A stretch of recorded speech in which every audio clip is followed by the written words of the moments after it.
তৃণমূল ছাত্র পরিষদের একটি প্রস্তুতি সভা মন্তেশ্বর ডক্টর গৌর মোহন রায় কলেজে। আগামী 28শে আগস্ট তৃণমূল ছাত্র পরিষদের প্রতিষ্ঠা দিবস পালিত হবে কালকার গান্ধী মূর্তির পাদদেশে। সেই প্রতিষ্ঠা দিবসকে সামনে রেখে মঙ্গলবার পূর্ব বর্ধমান জেলার মন্তেশ্বর ব্লক তৃণমূল ছাত্র পরিষদের পক্ষ থেকে একটি প্রস্তুতি সভা অনুষ্ঠিত হল মন্তেশ্বর ডক্টর গৌর মোহন রায় কলেজে। উপস্থিত ছিলেন পূর্ব বর্ধমান জেলা তৃণমূল ছাত্র পরিষদের সভাপতি সারাজ ঘোষ, রাজ্য তৃণমূল ছাত্র পরিষদের সাধারণ সম্পাদক ত্রিনাথ দাস, সদস্য মোহাম্মদ সাদ্দাম, তন্ময় ঘোষ সহ অন্যান্য নেতৃত্ববৃন্দ।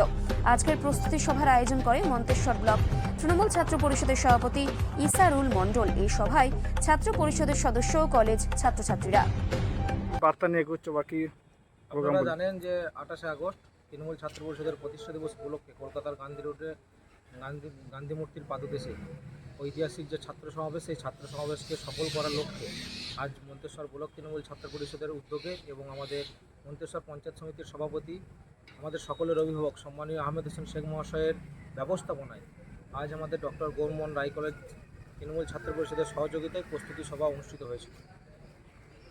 কি বার্তা আমাদের মূলত কি বার্তা নিয়ে এগোচ্ছে? মূলত বার্তা দেখুন, আমরা যারা কলেজে তৃণমূল ছাত্র পরিষদটা করি, আমরা প্রত্যেককে মনে করি যে আমাদের প্রত্যেকের দুটো করে জন্মদিন। একটা আমাদের যেটা নিজেদের জন্মদিন, আর একটা হচ্ছে আমাদের 28শে আগস্ট তৃণমূল ছাত্র পরিষদের প্রতিষ্ঠা দিবসটাকেও আমরা আমাদের প্রত্যেককে নিজেদের জন্মদিন বলেই মনে করি। এবং সারা বছর কলেজের ছাত্রছাত্রীরা, আমরা যারা তৃণমূল ছাত্র পরিষদটা করি, তারা প্রত্যেককে অপেক্ষা করে থেকে এই দিনটির জন্য যে 28শে আগস্ট কলকাতার গান্ধী মূর্তির পাদদেশে শিক্ষার প্রগতি, সংঘবদ্ধ জীবন, দেশপ্রেমের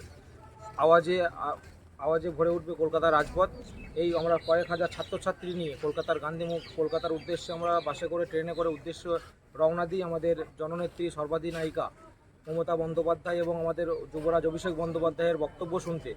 এবং তারা আমাদের যে নির্দেশ দেন, সেই নির্দেশ মতো আমরা সারাটা বছর কলেজ গেটে কলেজের সাধারণ ছাত্রছাত্রীদের পাশে থেকে তাদের সাহায্যের হাত আমরা তৃণমূল ছাত্র পরিষদের সদস্যরা বাড়িয়ে দিই। বলছে সামনে বিধানসভা ভোট কিরকম হবে তোমাদের এই ছাত্র পরিষদের সবাই প্রতিষ্ঠা? বছর 28শে আগস্টটা একটু আলাদা এই কারণেই, কারণ আগামী 2026 সালে যে বিধানসভা নির্বাচন, সেই বিধানসভা নির্বাচনের আগে আমরা জানি তৃণমূল কংগ্রেসের দুটো মূলত সভা কলকাতায় যেটা অনুষ্ঠিত হয়, একটা হচ্ছে 21শে জুলাই ধর্মতলা সভা, আর একটা হচ্ছে 28শে আগস্ট তৃণমূল ছাত্র পরিষদের প্রতিষ্ঠা দিবস সভা। তাই এটা লাস্ট আমাদের সমাবেশ। এই সমাবেশকে সাফল্যমণ্ডিত করে তুলতে এবং আমরা রেকর্ড সংখ্যক ছাত্রছাত্রী এবার কলকাতার গান্ধী মূর্তির পাদদেশে নিয়ে হাজির হব। এবং আপনারা দেখতে পাচ্ছেন বাংলা ভাষার বিরুদ্ধে একটা রাজনৈতিক দল যেভাবে বাংলা ভাষার ওপর এবং বিভিন্ন রাজ্যে আপনারা দেখতে পাচ্ছেন গুজরাট, মধ্যপ্রদেশ, হরিয়ানা যেভাবে বাঙালিদের ওপর অত্যাচার করছে, একটা কেন্দ্রের বর্বর সরকার, বিজেপি সরকার, তার বিরুদ্ধে আমরা বাংলা ভাষা মানুষদের উপর যেভাবে অত্যাচার করে তুলেছে, সেগুলোর বিরুদ্ধে আন্দোলন প্রতিরোধ গড়ে তুলতে 28 আগস্ট আমরা কলকাতার গান্ধী মূর্তির পাদদেশে সকলে একত্রিতভাবে জড়ো হব। আপনার নাম পরিচয়? আমি ইসারুল মণ্ডল, সভাপতি মন্তেশ্বর ব্লক তৃণমূল ছাত্র পরিষদ। কোথায় কি কর্মসূচি করছেন বা কি বার্তা নিয়ে এগোচ্ছেন?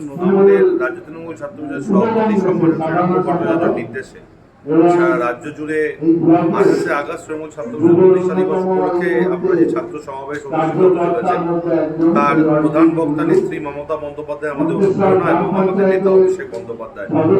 এবং এই সমাবেশকে সাফল্যমণ্ডিত করে দেওয়ার লক্ষ্যে প্রত্যেকটা ব্লকে ব্লকে আমরা এই প্রস্তুতি সভার কর্মসূচি পালন করছি। রাজ্য তৃণমূল ছাত্র পরিষদ সাধারণ সম্পাদক আমাদের জেলার কোঅর্ডিনেটর ত্রিনাথ দাস মহাশয় উপস্থিত হয়েছেন।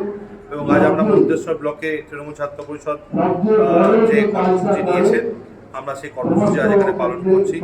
আমরা প্রত্যেক বছর দেখি যে পূর্ব বর্ধমান থেকে একটা ভালো সংখ্যক ছাত্রছাত্রী কলকাতার বুকে উপস্থিত হয় এবং রাজ্যের বুকে আমরা বারংবার সেই বেস্ট উপহার অ্যাওয়ার্ড আমরা পেয়ে এসেছি। আমরা চাই যাতে এবছর আমরা আবারও রাজ্যের বুকে সেরা যে অ্যাওয়ার্ড সেটা আমরা পাই। তার জন্য আমাদের যে যথাক্রমে যা যা করা দরকার সেগুলো আমরা করছি।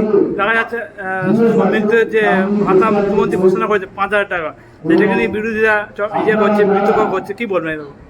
বিরোধীরা কি বলছে বা কি করছে তাতে তো আর কোনো প্রকল্প বা তাতে কিছু আটকে যায় না। বিরোধীরা অনেক কথাই বলতে পারে, বিরোধীদের কাজই হচ্ছে উক্তি করা। তারা যখন আমরা কখন সমালোচনা করি বলুন তো, যখন আমরা নিজেরা কিছু করতে পারি না তখন আমরা সমালোচনা করি। সমালোচনা তারই হয় বা সমালোচিত তারাই হয় যারা কাজ করে। নেত্রী মমতা বন্দ্যোপাধ্যায়, অভিষেক বন্দ্যোপাধ্যায় কাজ করছেন তাই সমালোচনা হচ্ছে। কাজ না করে সিপিএমের মতো যদি ঘুমিয়ে ঘরে বসে থাকতেন, কঙ্কাল মুখে মাটি তুলে রাখতেন, তাহলে নিশ্চয়ই সমালোচনা হতো না। 34 বছরের সমালোচনা হয়নি। আপনার নাম পরিচয়? সরাজ সভাপতি পূর্ব বর্ধমান জেলা তৃণমূল ছাত্র পরিষদ।